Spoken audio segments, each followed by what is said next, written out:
Joy here. I am back with this week's Minimalist Home Tour. I can't wait to show you guys my apartment because I did actually kind of clean it. And I'll try to talk about the updates that I made in the house. But without further ado, let's start my Minimalist Home Tour. So in the bathroom, I did clean it a little bit. And there's still my shampoo and conditioner. Same old, same old. I'm almost out of this cleansing foam, I think. So that's what's going on. Over here, you can see my some new toothpaste and the hairspray, blah, blah, blah, toothpaste, toothbrush, and one lotion because I did finally declutter one of my lotions. I used it up all the way, which I'm very, very happy about. Speaking of work and things like that spilling into my house, you can see a bunch of towels, and that pink thing is a gown from work. And then some of my regular laundry, and over there is also work supplies, and that's my backpack I'm going to take to school in a second. There's my beautiful bedroom, and I actually made up my bed. I had to just fold one blanket, but that's what's going on. I only need one thin blanket because what happens is during the winter, I'll just have the heat up in the apartment, and then during summer, I'll just have the AC on. So I really don't need multiple blankets. I just need one. And I just utilize technology, I guess you could say, modern technology, to make my life comfortable. So that's that. And there's my blow dryer, and then there's my hair iron, and the laundry that I didn't fold. It's okay not to be perfect, as I always say. And over here, you can see some of the surveys. That's like school stuff, and then miscellaneous items in the basket. And then my mask. And over here in the fridge is actually quite clean-ish. That's the food trash, obviously, but there's a little bit of dumplings. But I did do like a whole entire clean out of the fridge a couple days ago. You can see my one sparkling drink, and then my thingamajig kimchi, because, dumpling on its own, when I snack on them, you just need some spice sometimes because I be Asian. Over here, we'll move. You can see my hat from my last tour. We'll move into my kitchen. There's trash, obviously, that I need to take out, and then plastic trash, and then regular trash, and then those are actually laundry for work. That's already done, so that's that. And over here is my kitchen, and there's something that I want to talk about. Obviously, the dirty dishes, yes, my whole theme with, you don't have to be perfect. But you can see a bunch of plastic containers. These are actually from my work fridge. What happens is my sweet mom, she sends me food sometimes, and she has a bunch of these containers, and then so she always keeps them in there. And there were a couple times when I told her, like, oh no, please don't give me any more containers, and she's like, just take the containers with the food in them and then return them to me. So what happens is I actually end up having to hold on to them. And these, one of them had kimchi in there, so that's why I brought them home. And then one of them had like grapes that I washed up at home, and then I had to take to work.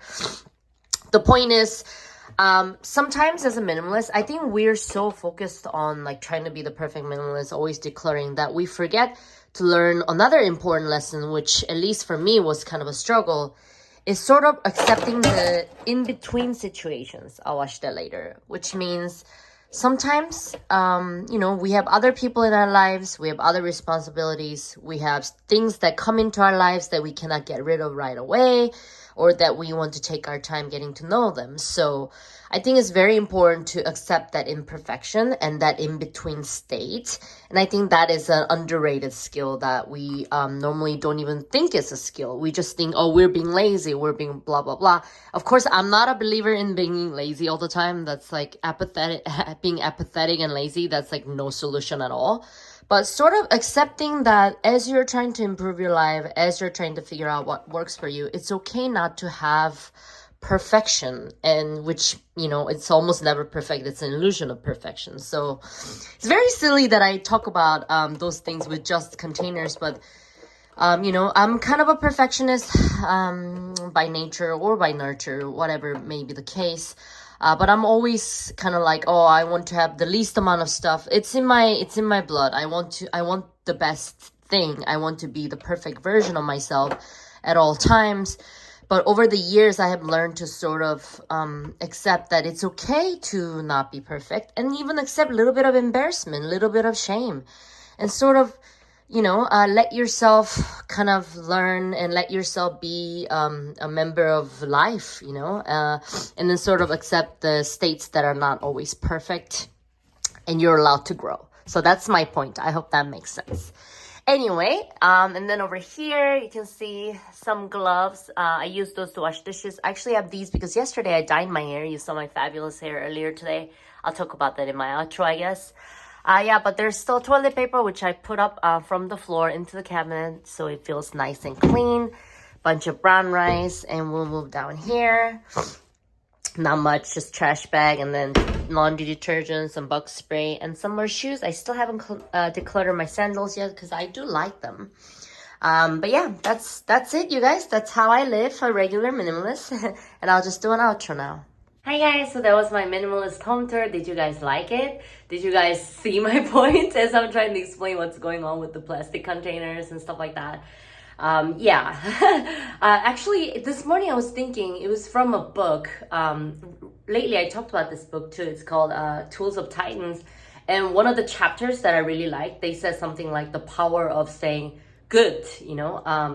But one of the distinctions that he made in the book is that, you know, being falsely positive or, you know, whatever, that's not a good thing because that sort of like excuses yourself from like improvement. But saying that something is good, for instance, well, I have more than one containers at home. Good, which means I can learn to declutter more, or good, which means I can learn to utilize them and figure out exactly how many containers I need in the house. So his point in the book was that when you apply the word good to any kind of situation that might not seem good or perfect, you wire yourself to focus on solution, right? So that's the point that I'm trying to make with the containers. So I'm borrowing from the book because I think book is more articulate than me. So that's what I was trying to say. Another thing that I want to mention, do you guys love this hair color? It's called Mermaid Lavender Ash. That's the name of the whole product. I really love it. I think it's kind of maybe a bit toned down for spring season, but I think it works for summer because it makes the hot weather more tolerable, in my opinion.